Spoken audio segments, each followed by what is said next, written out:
L'hiver arrive sur l'île de Chicalor. Le matin, le sol est recouvert d'une croûte de gel blanche et craquante. Thomas et Émilie envoient gaiement leur panache de fumée le long de la ligne. Thomas est très content de remorquer Annie et Clarabelle. Il se dit qu'il accomplit du bon travail. Mais Émilie n'est pas de cet avis. Elle pense qu'il peut faire beaucoup mieux. Alors, Émilie décide d'aider Thomas en lui indiquant les erreurs qu'il doit corriger. Quand elle l'aperçoit sur une voie secondaire, elle lui crie aussitôt. « Ralentis! Tu vas trop vite et tu secoues tes passagers !»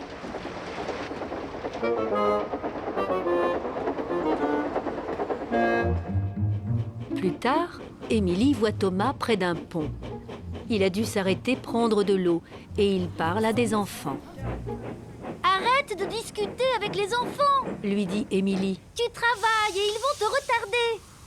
« Je ne suis jamais en retard !» grommelle Thomas. « Il y a toujours une première fois !» répond Émilie d'une voix joyeuse et elle s'éloigne dans un nuage de fumée. Thomas est très en colère. Il adore discuter avec les enfants. Il se dit qu'Émilie exagère de lui donner ainsi des ordres. Annie et Clarabelle sont bien d'accord. « Je n'écouterai plus jamais Émilie, jamais. Mais alors plus jamais !» dit Thomas. « Nom d'un tchou-tchou !» Le lendemain matin, Thomas, encore tout endormi, doit partir travailler aux aurores. Il faut qu'il aille chercher des wagons à la carrière et qu'il les conduise sur les quais. Plus tard dans la matinée, le gros contrôleur arrive avec un nouveau bulletin météo. On annonce de la neige. Il va falloir vous fixer les chasse-neige à tous, sans exception. Excusez-moi, monsieur, dit Émilie. Mais Thomas est déjà parti pour la carrière.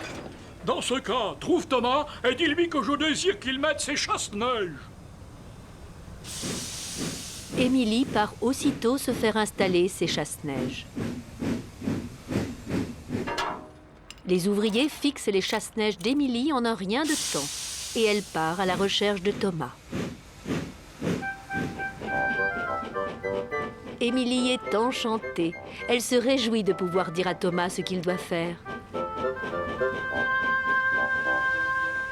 Thomas renouvelle sa réserve d'eau. Émilie arrive vers lui dans un joli panache de fumée.